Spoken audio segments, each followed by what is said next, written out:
ನಮಸ್ಕಾರ, ನಾನು ಮುತ್ತುಕುಮಾರ್ ಮಾತಾಡ್ತೀನಿ. ನೋಡ್ಬೋದು, ನಾನು ಇವಾಗ ಕೋಟಿಲಿಂಗೇಶ್ವರ ಬಂದೆ. ನೀವು ನೋಡ್ಬೋದು.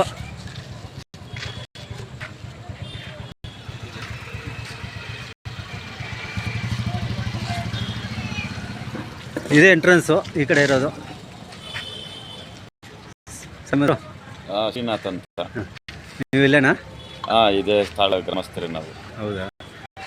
ನೋಡ್ಬೋದು, ನನಗೆ ಭೇಟಿ ಆದ್ರೆ ಇಲ್ಲಿ ಈ ಕಡೆ ನೋಡ್ಬೋದಲ್ಲ.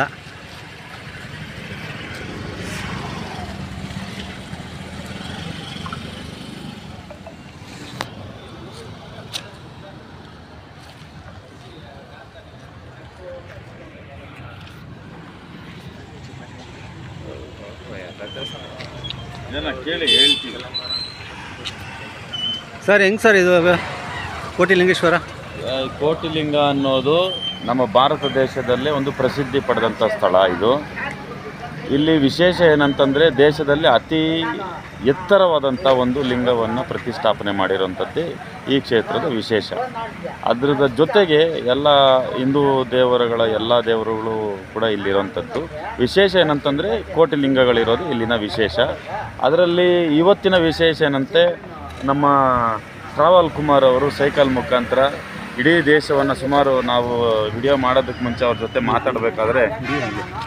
ಮಾತಾಡಬೇಕಾದ್ರೆ ಅವ್ರು ಹೇಳಿದ್ರು, ನಮ್ಮ ಮುತ್ತುಕುಮಾರ್ ಟ್ರಾವಲ್ ಕುಮಾರ್ ಅವರು ಅವ್ರ ಜೊತೆ ಮಾತಾಡ್ತಾ ಇದ್ದರೆ ನಂಗೆ ತುಂಬಾ ಖುಷಿ ಆಯಿತು.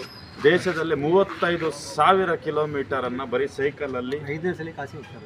ಸೈಕಲಲ್ಲಿ ಟ್ರಾವೆಲ್ ಮಾಡಿರೋಂಥ ವ್ಯಕ್ತಿ ಇವರು. ನಮ್ಮ ದೇಶದಲ್ಲಿ ಒಂದು ಅಚೀವರ್ಸ್ ಅಂತ ಹೇಳ್ಬೋದು, ಒಂದು ಒಳ್ಳೆಯ ಸಾಧನೆ ಮಾಡಿರುವಂಥ ವ್ಯಕ್ತಿಗಳು ಇವರೆಲ್ಲ ಕೂಡ. ಇವರನ್ನು ಸರ್ಕಾರ ಗಮನಿಸಬೇಕು. ಇವ್ರನ್ನೆಲ್ಲ ಕೂಡ ಸರ್ಕಾರದ ಒಂದು ಮಟ್ಟದಲ್ಲಿ ಗಮನಿಸಿ ಇವರಿಗೆ ವಿಶೇಷವಾದಂಥ ಒಂದು ಸ್ಥಾನಮಾನಗಳನ್ನ ಕೊಟ್ಟು ಗಿನ್ನಿಸ್ ಬುಕ್ಕಲ್ಲಿ ಇವರ ಒಂದು ಅಚೀವನ್ನು, ಇವ್ರು ಮಾಡಿರುವಂಥ ಸಾಧನೆಯನ್ನು ದಾಖಲೆ ಮಾಡಬೇಕು ಅಂತ ಇವತ್ತು ನಾವು ಈ KGF ಚಿನ್ನದ ನಾಡಿನಿಂದ KGF ಜನತೆಯ ಮುಖಾಂತರ ವಿಶೇಷವಾಗಿ ಶ್ರೀನಾಥ್ ನಾಸ್ತಿಕದ ನಾನು ಸರ್ಕಾರದಲ್ಲಿ ಒಂದು ಮನವಿಯನ್ನು ಮಾಡಿಕೊಳ್ತೇನೆ.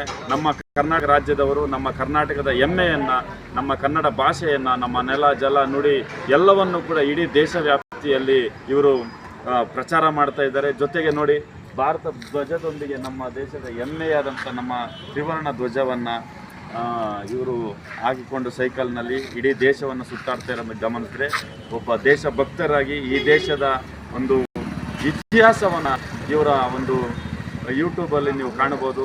ಬರೀ ಈ ದೇವಸ್ಥಾನಗಳು ಅಲ್ಲದೆ ಬಾಬಾ ಸಾಹೇಬ್ ಅಂಬೇಡ್ಕರ್ ಅವರ ಒಂದು ದೀಕ್ಷಾ ಭೂಮಿಗೆ ಹೋಗಿದ್ದಾರೆ, ಚೈತ್ಯ ಭೂಮಿಗೆ ಹೋಗಿದ್ದಾರೆ. ಇನ್ನೂ ನಾಗ್ಪುರ ದೀಕ್ಷಾ ಭೂಮಿ ಏನಿದೆ ಅಲ್ಲಿ ಕೂಡ ಇವರು ದೀಕ್ಷಾ ಭೂಮಿಗೆ ಸೈಕಲ್ ಮುಖಾಂತರ ಹೋಗಿ ಬಾಬಾ ಸಾಹೇಬ್ ಅಂಬೇಡ್ಕರ್ ಅವರು ದಮ್ಮ ದೀಕ್ಷೆ ಪಡ್ಕೊಂಡಿರೋಂಥ ಒಂದು ಸ್ಥಳವನ್ನು ಕೂಡ ಇವರು ಸೈಕಲ್ ಮುಖಾಂತರ ಹೋಗಿ ಅದನ್ನು ಕೂಡ ಪ್ರಚಾರ ಮಾಡಿದ್ದಾರೆ. ಇಂಥವರಿಗೆ ನಿಮ್ಮೆಲ್ಲರ ಒಂದು ಸಹಕಾರ, ಸದಾ ಬೆಂಬಲ ಇರಲಿ ಅಂತ ಹೇಳ್ತಾ, ಮುಂದಿನ ದಿನಗಳಲ್ಲಿ ಇವರು ಮಾಡಿರೋವಂಥ ಒಂದು ಅಚೀವ್ಮೆಂಟ್ ಏನಿದೆ ಇದು ಭಾರತದ ಒಂದು ಗಿನ್ನಿಸ್ ದಾಖಲೆ ಆಗಲಿ ಅಂತ. ಯಾಕಂತಂದರೆ ಈ ವಯಸ್ಸಲ್ಲಿ ಸುಮಾರು ಇವ್ರನ್ನ ನೋಡ್ಬೋದು, 50 ವರ್ಷ ಮೇಲ್ಪಟ್ಟ ವಯಸ್ಸಿನವರಾಗಿದೆ. 59 ಇಯರ್ಸ್ ಆಗಿದೆ. 59 ವರ್ಷ ಆದರೂ ಕೂಡ ಸೈಕಲಲ್ಲಿ 35,000 ಕಿಲೋಮೀಟರು ಜರ್ನಿ ಮಾಡೋಂಥದ್ದು. ದೇಶದಲ್ಲಿ ಇತಿಹಾಸ ಪ್ರಸಿದ್ಧಿ ಪಡೆದಂಥ ಸ್ಥಳಗಳಿಗೆ ಸೈಕಲ್ ಮುಖಾಂತರ ಹೋಗಿರೋಂಥದ್ದು ನಿಜವಾಗ್ಲೂ ಕೂಡ ಇದಕ್ಕೆ ಅವ್ರಿಗೆ ಎಷ್ಟೇ ಧನ್ಯವಾದಗಳು ತಿಳಿಸಿದ್ರೆ ಸಾಲದು. ಒಂದು ಹೂನಾರ ತಗೊಬಂದು ನಾವೀಗ ಇವರಿಗೆ ಒಂದು ಸನ್ಮಾನವನ್ನು ಮಾಡಬೇಕಂತ ಅಂದ್ಕೊಂಡಿದ್ದೀವಿ.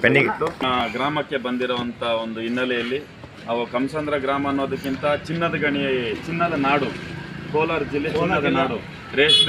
ರೇಷ್ಮೆಯನ್ನು ಇಡೀ ದೇಶಕ್ಕೆ ಕೊಟ್ಟಂಥ ನಾಡು, ಚಿನ್ನವನ್ನು ಇಡೀ ದೇಶಕ್ಕೆ ಕೊಟ್ಟಂಥ ನಾಡಿಗೆ ನಮ್ಮ ಮುತ್ತುಕುಮಾರ್, ಸೈಕಲ್ ಮುತ್ತುಕುಮಾರ್ ಅವರು ಬಂದಿರ್ತಾರೆ. ಅವ್ರ ಆತ್ಮೀಯದಂಥ ಸ್ವಾಗತವನ್ನು ಬಯಸ್ತಾ, ಅವರ ಜೀವನದಲ್ಲಿ ಇನ್ನೂ ಎತ್ತರ ಸ್ಥಾನಕ್ಕೆ ಹೋಗಲಿ ಅಂತ ಹೇಳ್ತಾ, ಇನ್ನೊಂದು 35,000 ಕಿಲೋಮೀಟರ್ ಇವರು ದೇಶವನ್ನು ಸುತ್ತಾಡುವಂಥ ಶಕ್ತಿ ಅವರಿಗೆ ಬರಲಿ ಅಂತ ನಾನು ಈ ಸಂದರ್ಭದಲ್ಲಿ ಆಶಿಸ್ತಾ, ಇವರನ್ನು ಮುಂದಿನ ದಿನಗಳಲ್ಲಿ ಸರ್ಕಾರ ಗಮನದಲ್ಲಿಟ್ಕೊಂಡು ಇವರಿಗೆ ಗಿನ್ನಿಸ್ ರೆಕಾರ್ಡನ್ನು ಕೊಡಬೇಕು ಅಂತ, ಇವರ ಅಚೀವನ್ನು ಇಂಡಿಯನ್ ಬುಕ್ಸ್ ಆಫ್ ರೆಕಾರ್ಡ್ಸಲ್ಲಿ ನಮೂದು ಮಾಡಬೇಕಂತ ಮನವಿ ಮಾಡ್ಕೊಳ್ತಾ ಇದ್ದೇನೆ. ಧನ್ಯವಾದಗಳು. ನಿಮಗೂ ಕೂಡ ಧನ್ಯವಾದಗಳು. ದೇವರಾಗಿ ಕರ್ಕೊಂಡು ಬಂದಿರೋದು. ದೇವರು ಇಲ್ಲ ಯಾವುದೂ ಇಲ್ಲ.